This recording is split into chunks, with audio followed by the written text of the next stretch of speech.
রবিবার মুকুন্দপুর কোলেরিতে একটা বিয়ে বাড়িতে আসা ধানবাদ থেকে বরযাত্রী বোঝাই এক বাস। বিয়ে শেষে বরযাত্রী নিয়ে বাস ফিরে যাওয়ার সময় বৈদ্যুতিক খুঁটির সঙ্গে ধাক্কা মারলে ঘটে বিপত্তি। সৌভাগ্যবশত কোনো হতাহতের খবর নেই, তবে এলাকায় বিদ্যুৎ বিচ্ছিন্ন হয়েছে। স্থানীয় বাসিন্দা বরেন নন্দী জানান, গতকাল রাত্রি 2:30টা নাগাদ অন্ডালের মুকুন্দপুর কোলেরি এলাকায় বরযাত্রী বোঝাই বাসটি বিয়ে শেষে ধানবাদের উদ্দেশ্যে ফিরে যাচ্ছিল। হঠাৎ মুকুন্দপুর কোলেরি এলাকায় একটা সরকারি বৈদ্যুতিক খুঁটিতে ধাক্কা মারলে ভেঙে পড়ে বাসের উপর। তড়িঘড়ি চালক, খালাসি এবং সমস্ত বরযাত্রী বাস থেকে নেমে দৌড়ান। সৌভাগ্যবশত কোনো হতাহতের খবর নেই। সোমবার সকাল থেকে ঘটনাস্থলে পৌঁছেছে অন্ডাল থানার পুলিশ ও বিদ্যুৎ বিভাগের কর্মীরা।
মুসলিম কোলিয়াতে বিয়ে বাড়ি ছিল, বরযাত্র রিটার্ন হচ্ছিল।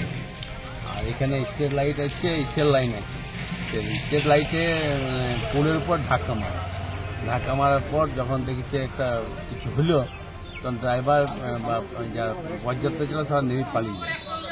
তারপরে গ্রামের লোক হাল্লা শুনে যে বেরিয়ে আসে, তখন দেখে এই অবস্থা। তারপর গ্রামে সব খবর দিয়ে সব আমরা আসি, তারপরে পুলিশও আসে, ইলেকট্রিক ডিপার্টমেন্টও আসে। তারপরে একটা সমঝোতা হয়, কিন্তু এখনো পর্যন্ত কোনো ফয়সালা হয়নি। অন্ডাল থেকে জিসমের রিপোর্ট নিউজে।